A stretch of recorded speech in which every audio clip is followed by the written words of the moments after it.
Hi everyone. So today I would like to present my presentation for my final exam of speaking. The title of the analysis journal is Extensive Reading for Translation, Acquiring Vocabulary for Better Rendition.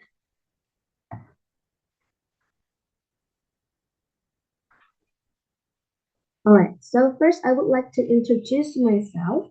My name is Anom Sukma Dewi, number 16 from 4A2 Dewi DENPASAR. Alright, so here is the overview of my presentation.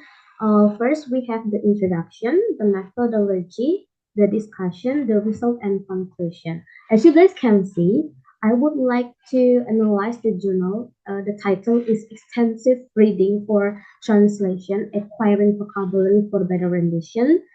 From my honorable lecturer, Ibu Nura Agung Widya. Alright, for the introduction. One of the most common errors made by students and the vice translator is the failure to employ the correct lexical equivalence to convey the appropriate meaning from the source language to the target language. This kind of error is both common and happen across language sphere and also very dangerous since it highlights students' lack of vocabulary mastery. As you guys can see, I put the example based on the research that the search language from ketinggian gelombang di laut dalam hanya sekitar 1 meter. And the student's rendition, the height of the wave is just around 1 meter. So the answer of the student's rendition is not correct because ketinggian should have been translated into height as a noun, not height as an adjective. Smith predicts that to be able to have academic success, a learner has to master close to 10,000 words and 15,000 words to achieve native language proficiency. In order to achieve the required size of vocabularies, scholars contend that incidental vocabulary learning through extensive reading will be more beneficial for the student's vocabulary improvement. Extensive reading will help students acquire vocabulary through incidental vocabulary learning, a process where a person learns a word through repeated encounters with said word. After repeated encounters with the word in different contexts, said person will form meaning, collocation, as well as word connection. Extensive reading can be implemented easily and requires only reading materials. Extensive reading has been proved to improve students' attitude towards English reading and learning, to improve student writing and grammar competency. In a 2017 study on a Korean university EFL students, the extensive reading approach even provides better performance gain in the area of reading comprehension, reading rate of speed, as well as vocabulary improvement compared to intensive reading approach. Next, we have the methodology. Based on the research that I got, I found that this research used quantitative method because based on this study, this article was used secondary researches and this research used experimental design. So based on 2017 study, the 4 intake classes of EFL students, the students were divided into 2 groups, the control and the experimental group. The control group was exposed to 10,100 minutes of intensive reading instruction. Meanwhile, the experimental group was exposed to 70 minutes intensive reading instruction and 30 minutes extensive reading instruction. The result of the study shows that the experimental group performed significantly better compared to the control group across all 3 variables, namely reading comprehension, reading rate, and vocabulary acquisition.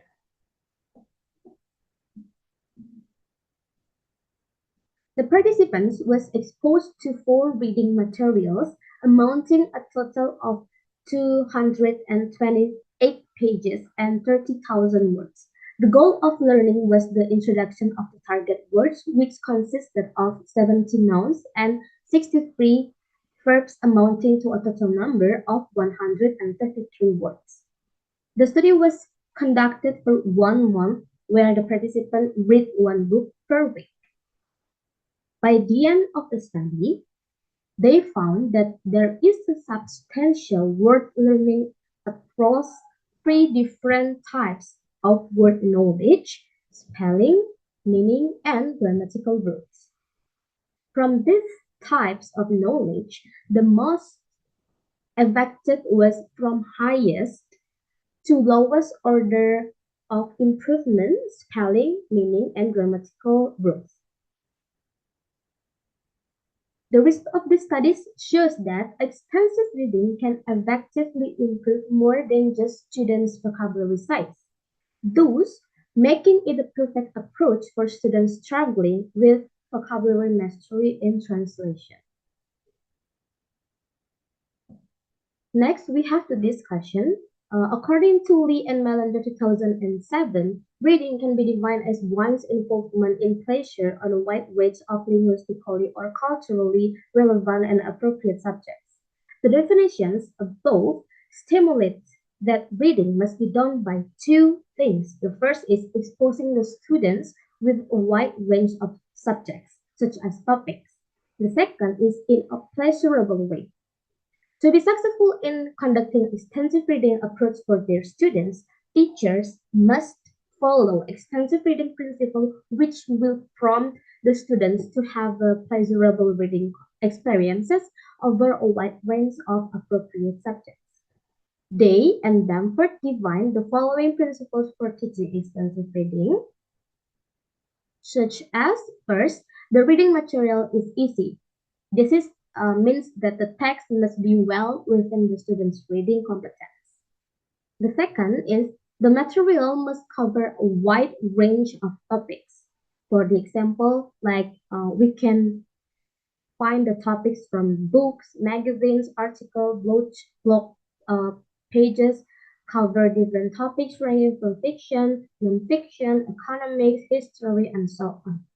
The third is students choose what they want to read.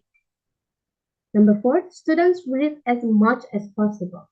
So the student must be given time to read on their leisure. Therefore, there is no set amount of time for the students to do the reading. Number five, the purpose of reading usually revolves around enjoyment, information, and general comprehension. Next, reading experience is the reward in its own. It means that extensive reading is not to be followed by comprehension questions, but the activities to improve the experience instead of their comprehension. Number seven, reading speed is usually faster than slower. Number eight, reading is individual and silent. Number nine, teachers orient and guide the students. So the teacher must introduce the extensive reading approach to the students, including the fact, the aim, that reading is not comprehension, and the core idea is to read, not to answer. Last, we have the teacher is a role model. It means that teachers themselves must be avid readers and become the role model for the students. Alright, so we have the result.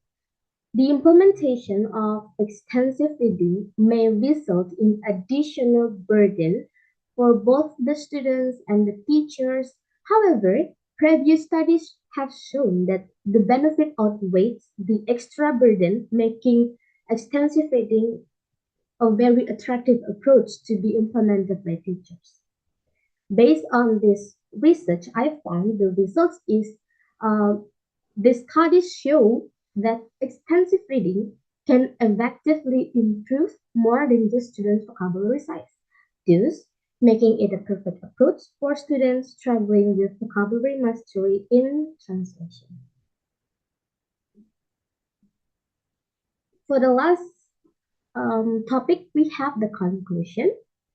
So, empirical and theoretical background have provided reasons to believe that extensive reading approach may increase students' vocabulary mastery and improve the size of their vocabulary through incidental vocabulary acquisition. Therefore, in order to improve students' competency in translating, teachers must strive to increase the students' vocabulary size by implementing extensive reading approach when teaching translation. In implementing the extensive reading approach by conducting a book club, for example, the teacher should closely observe its principles and incorporate them into their teaching practice. Such incorporation might require having separate meetings for the book club, for example, and the implementation of extensive reading may result in additional burden for both the students and the teachers. However, previous studies have shown that the benefit outweighs the extra burden, making extensive reading a very attractive approach to be implemented by teachers. All right, so that's all about the presentation for my speaking final test. Thank you for listening and bye.